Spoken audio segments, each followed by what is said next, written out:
Hello everyone. Today's class we are going to learn a topic circle. Circle and the concept related to the circle and its theorem.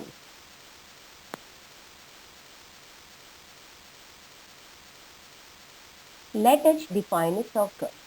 In the 9th standard we are already about some concept related to the circle. Now we'll see what is a circle.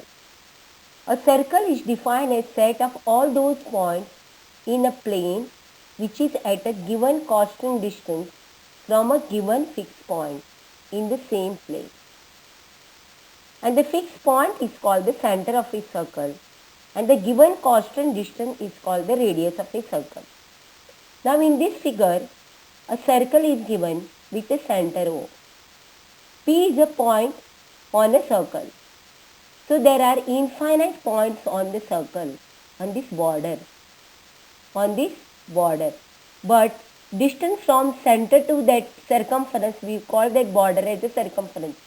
Distance from center to the circle, or the distance from center to the circumference, is always fixed, and we call it as a fixed in the same circle, and we call it as a radius. And this fixed point we call it as the center of a circle.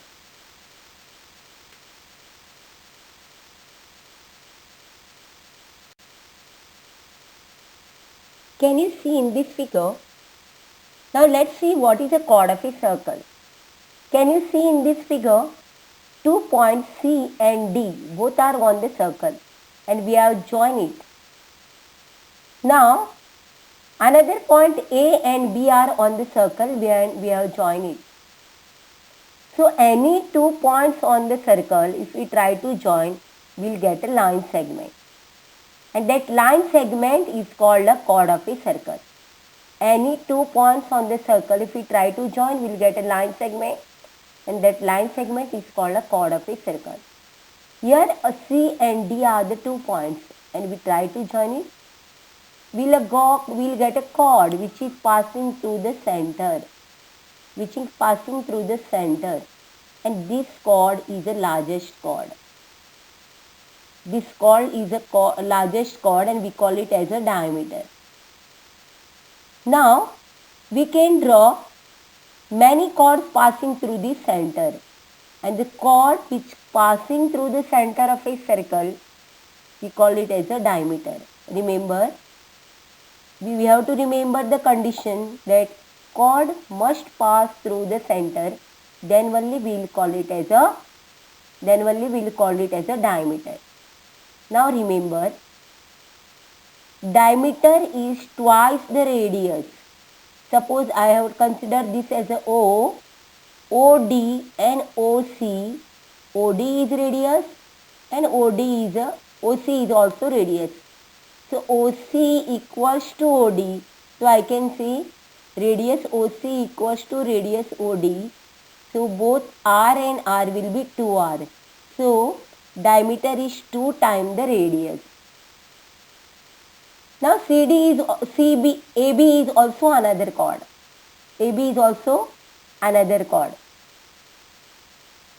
Then we'll see a tangents. Tangent is it may be line or it may be line segment. Remember, tangent is a line or a line segment which touches the circle at only one point. In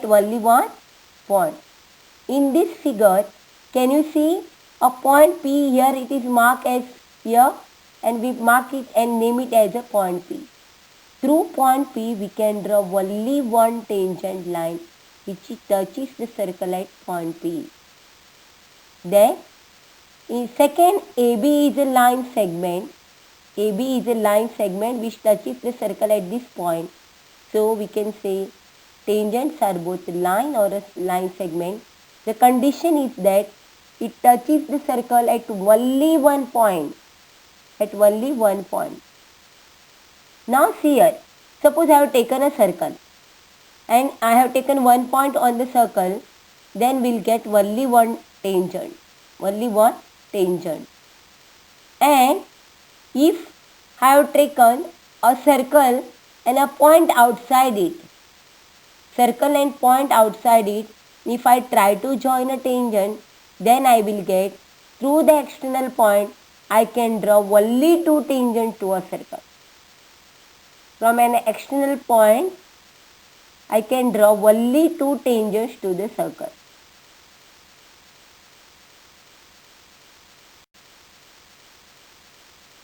Now let us learn the theorem.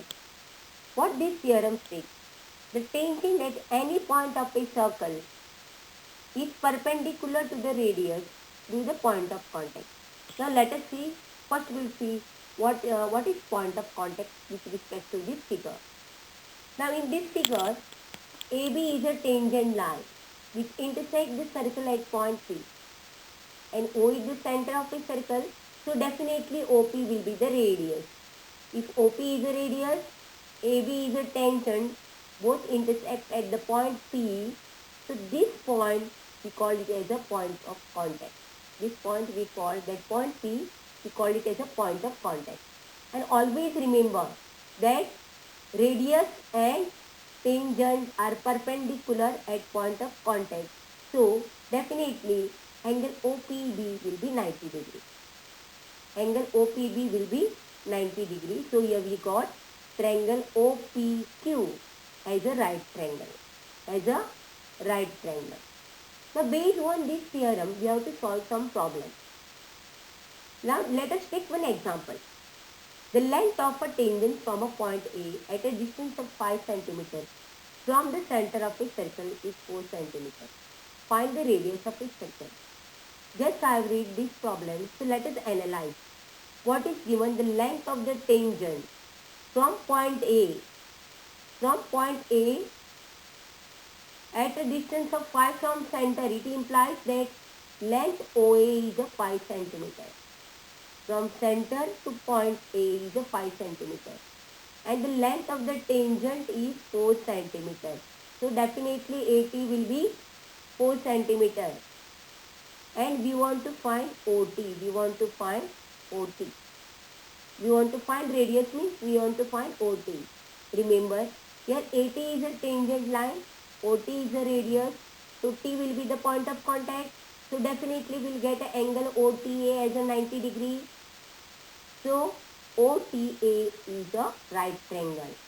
If it is a right triangle, we know in a right triangle, any two sides are known, we can find the third side by using Pythagoras theorem. Now here AO is the longest side here because it is just opposite to this 90 degree angle. So AO is a hypotenuse.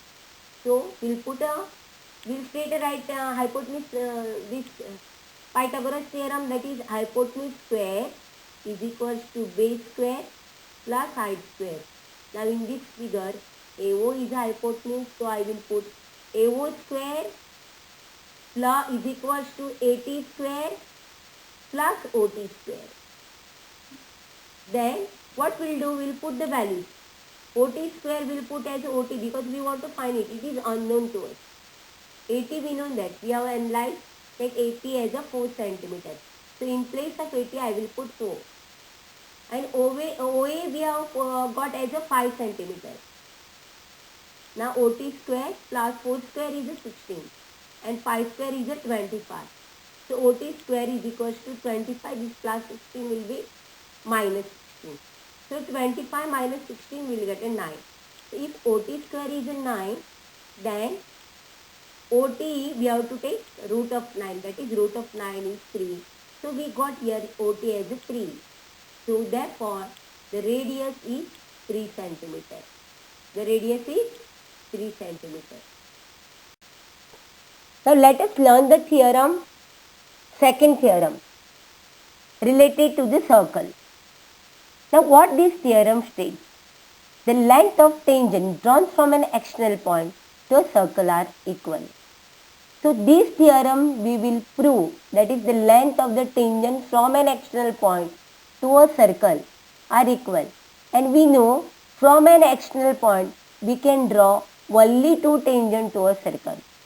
And with respect to this theorem, we have to prove that those two tangents are equal, which are drawn from an external point.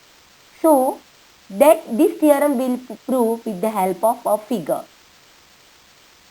Here a figure is given, a circle with a center O, and A is an external point. From an external point, we have drawn a two tangents, that is tangent AP and tangent AQ. Now we'll complete the figure by joining OA. Here then we'll get two triangle here, triangle POA and triangle OAQ. And we want to prove that PA is equals to AQ. So what we'll do here?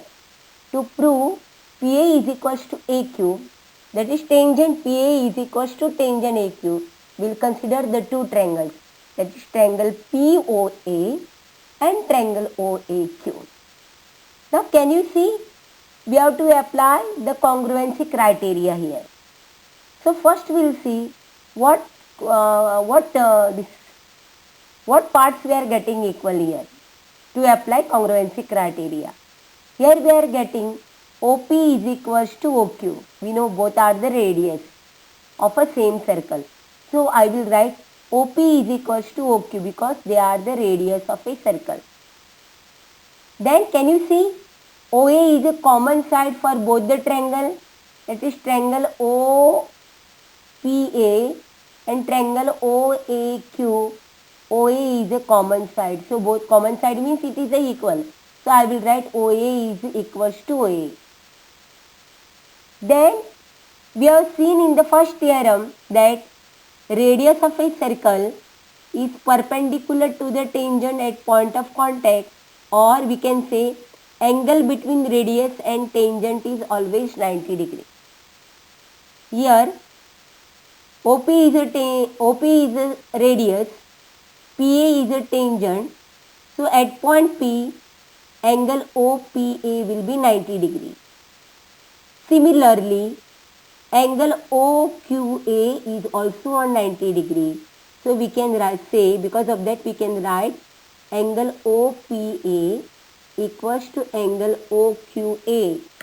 Angle OPA equals to angle OQA because both those are the angles between this radius and the tangent.